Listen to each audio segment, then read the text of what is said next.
बच्चों अभी हम इस चैप्टर को आगे बढ़ाते हैं और आज हम क्या पढ़ने वाले हैं, अणुओं के बारे में पढ़ने वाले हैं।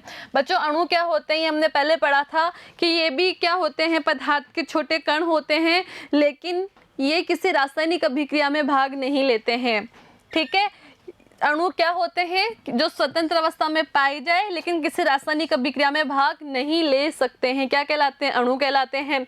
अब जो तत्वों के अणु हैं वो अलग अलग हो सकते हैं, मतलब एक अगर अकेला परमाणु पाया जाता है इस वातावरण के अंदर तो उससे हम कहते हैं बच्चों एक परमाणु।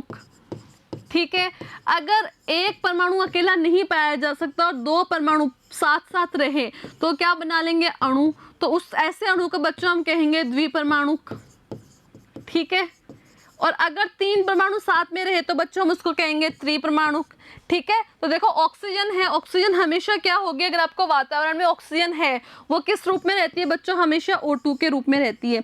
कभी भी ऑक्सीजन अकेली नहीं रहेगी, ये हमेशा क्या रहती है, O2 के रूप में रहती है। या ऑक्सीजन रह सकती है O3 के रूप में, जो अपनी ओजोन परत है ना, ओजोन परत में किस रूप में है ऑक्सीजन, O3 में। इस रूप में ऑक्सीजन कभी नहीं होगी, या तो ये द्विपरमाणुक रूप में होती है या त्रिपरमाणुक रूप में होती है। ठीक है, आगे हम बात करते हैं बच्चों अणु की परमाणुकता क्या होती है। तो परमाणुकता का मतलब ही यही है कि किसी अणु में परमाणुओं की संख्या कितनी है, जितनी उसमें परमाणुओं की संख्या है। जैसे अभी हमने लिखा O, O2, O3, अब ये तो रह ही नहीं सकती वातावरण में, तो इसका तो कोई मतलब ही नहीं है, मोरल ही नहीं है। अब यहाँ देखो, ये हमने कहा कि जो ऑक्सीजन होती है O2 के रूप में होती है, जो ऑक्सीजन गैस हम लेते हैं किसके रूप में लेते हैं, O2 के रूप में। मतलब इसमें ऑक्सीजन के कितने परमाणु हैं बच्चों, 2। तो इसकी परमाणुकता कितनी हो गई बच्चों, इसकी परमाणुकता हो गई 2। अब हम बात करें ओजोन परत की, तो ओजोन परत में ऑक्सीजन किस रूप में होती है बच्चों, O3 के रूप में। मतलब इसमें ऑक्सीजन के कितने परमाणु हैं बच्चों, 3 है ना, तो इसकी परमाणुकता भी कितनी हो गई, 3। मतलब अणु की परमाणुकता का मतलब क्या है कि उस अणु में कितने परमाणु हैं वो ही उसकी परमाणुकता है। हम कुछ अधातुओं की बात करते हैं, आर्गन। आर्गन एक परमाणुकता में होता है, मतलब क्या होता है, Ar, वो इस रूप में रह सकता है। हीलियम, हीलियम भी बच्चों एक परमाणुक है, ये हमेशा H ही एक परमाणु के रूप में रह सकता है। ऑक्सीजन द्विपरमाणुक है, ये हमेशा O2 के रूप में रहती है। ठीक है, हाइड्रोजन हमेशा H2 के रूप में रहती है, द्विपरमाणुक है। नाइट्रोजन हमेशा N2 के रूप में रहती है। क्लोरीन हमेशा Cl2 के रूप में रहती है। ठीक है, तो ये क्या है बच्चों, ये है परमाणुकता। तो परमाणुकता क्या हुई कि किसी भी अणु के अंदर जितने परमाणु है वो ही उस अणु की परमाणुकता है। ये बात क्लियर है, समझ में आ गई। आगे हम बात करते हैं बच्चों यौगिकों के अणु। अब यौगिकों के अणु कैसे बनेंगे, तो आपको मालूम है कि जब भी यौगिकों के अणु बनेंगे तो किससे बनेंगे, परमाणुओं से ही तो बनेंगे। हम बात करते हैं बच्चों जल की, जो हम शुरू से पढ़ते आ रहे हैं। इसका फॉर्मूला क्या होता है, अणुसूत्र क्या होता है, H2O। मतलब जल के अंदर क्या क्या होता है बच्चों, एक तो होता है हाइड्रोजन और एक होता है ऑक्सीजन। अब होता कैसे है, कितना कितना होता है, कितनी मात्रा होती है, ये हम पढ़ चुके हैं, द्रव्यमान संरक्षण का नियम।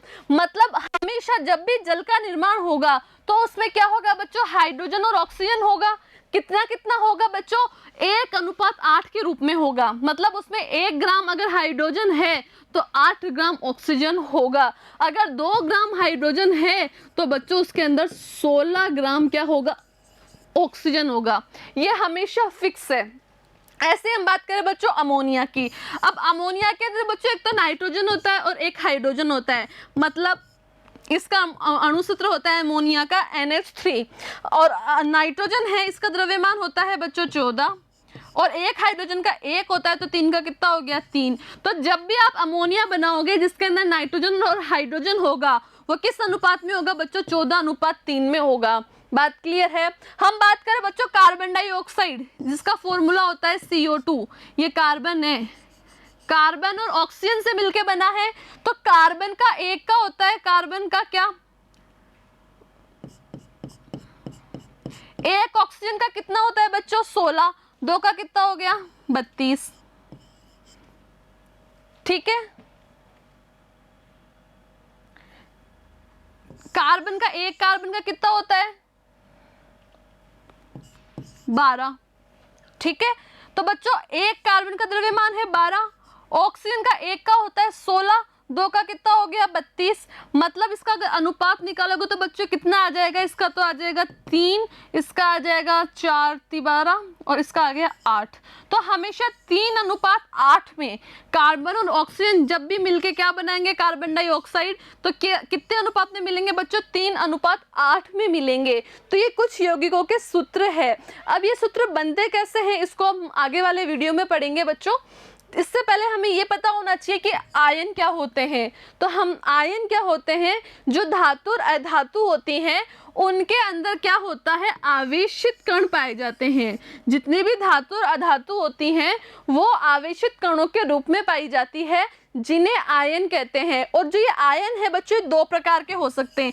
एक तो हो सकता है धनायन और एक हो सकता है ऋणायन। धनायन का मतलब जिसपे पॉजिटिव चार्ज हो और ऋणायन का मतलब जिसपे नेगेटिव चार्ज हो, माइनस वाला। ठीक है, अब हम हमारे रसोई की बात करें तो जो नमक होता है हमारे रसोई के अंदर, ठीक है, उसका फॉर्मूला होता है बच्चों NaCl। मतलब नमक के अंदर एक तो सोडियम का क्या होता है परमाणु और एक होता है बच्चों क्लोरीन का परमाणु। ठीक है, लेकिन अगर हम आयनों की बात करें तो बच्चों इसके अंदर जो सोडियम है ये होता है बच्चों Na पॉजिटिव धन आयन के रूप में, और जो क्लोरीन है बच्चों ये होता है Cl- के रूप में। तो ये तो हो गया सोडियम का आयन और ये हो गया क्लोरीन का आयन। अगर हम बात करें सोडियम की तो सोडियम को हम लिखेंगे बच्चों Na।